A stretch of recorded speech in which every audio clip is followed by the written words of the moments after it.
New England के मध्य में, जहां प्राचीन पेड़ अतीत की कहानियां सुनाते थे, जॉनसन परिवार को एक पुराने विक्टोरियन घर में सांत्वना मिली, जिसे वे अपना घर कहते थे। उनके लिए अज्ञात आवास ने अपनी पुरानी दीवारों के भीतर दफन रहस्यों को छुपाया, ऐसे रहस्य जो अपनी भूली हुई कहानी को साझा करने के लिए उत्सुक एक वर्णक्रमीय उपस्थिति के साथ जागृत होंगे। जॉनसन, जिसमें मार्क, एमिली और उनके 2 बच्चे लिली और ओलिवर शामिल थे, एक विचित्र और शांतिपूर्ण जीवन के सपने के साथ विक्टोरियन घर में चले गए। विशाल बगीचों और विशाल बांज के पेड़ों के बीच स्थित यह घर आकर्षण तो रखता ही है, साथ ही पिछली कई पीढ़ियों की अनकही कहानियों को भी समेटे हुए है।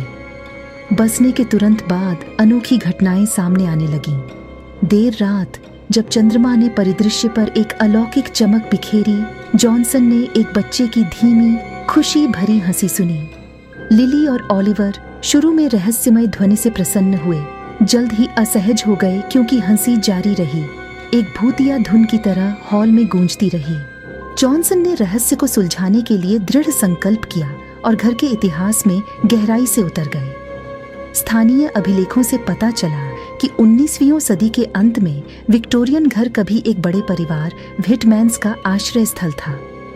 त्रासदी तब हुई जब उनकी सबसे छोटी बेटी अबीगैल का असामयिक अंत हो गया, जिससे परिवार बिखर गया। शानदार हंसी को समझने की इच्छा से प्रेरित होकर जॉनसन पड़ोसियों के पास पहुंचे, जिन्होंने घर के अबीगैल की चंचल भावना का आश्रय स्थल होने की कहानियां साझा की। ऐसा कहा गया था कि उनकी हंसी पूरे हॉल में गूंजती थी, जो एक बच्चे की मासूमियत के जल्द ही खो जाने की मार्मिक याद दिलाती थी। जैसे ही जॉनसन ने एक भूतिया साथी की संभावना को स्वीकार किया, उन्होंने धूमिल खिड़कियों और धूल भरी सतहों पर छोटे हाथों के निशान दिखाई दिए। इस बात से आश्वस्त होकर कि अबीगैल ने उनकी स्वीकृति चाही है, उन्होंने खुले दिल से वर्णक्रमीय उपस्थिति को स्वीकार किया।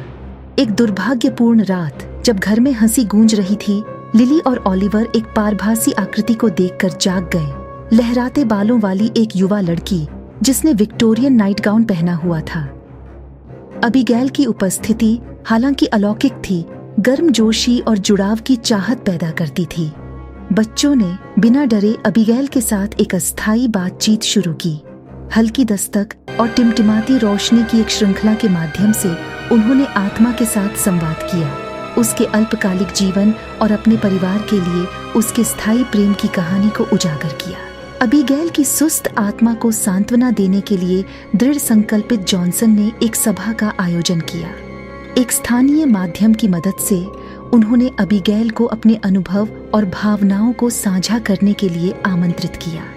टिमटिमाती मोमबत्ती की रोशनी में अबीगैल की हंसी और अधिक स्पष्ट हो गई प्यार और हानि का एक खट्टा मीठा संगीत। जैसे ही सत्र समाप्त हुआ, जॉनसन को व्हिटमैन परिवार और उनकी वर्णक्रमीय बेटी के साथ एक नया संबंध महसूस हुआ। अबीगैल की हंसी, जो एक समय भयावह रहस्य थी, एक आरामदायक उपस्थिति में बदल गई, जो समय से परे स्थायी बंधनों की याद दिलाती है। एक प्रतीकात्मक संकेत में जॉनसन ने अपने बगीचे का एक कोना अबीगैल को समर्पित किया।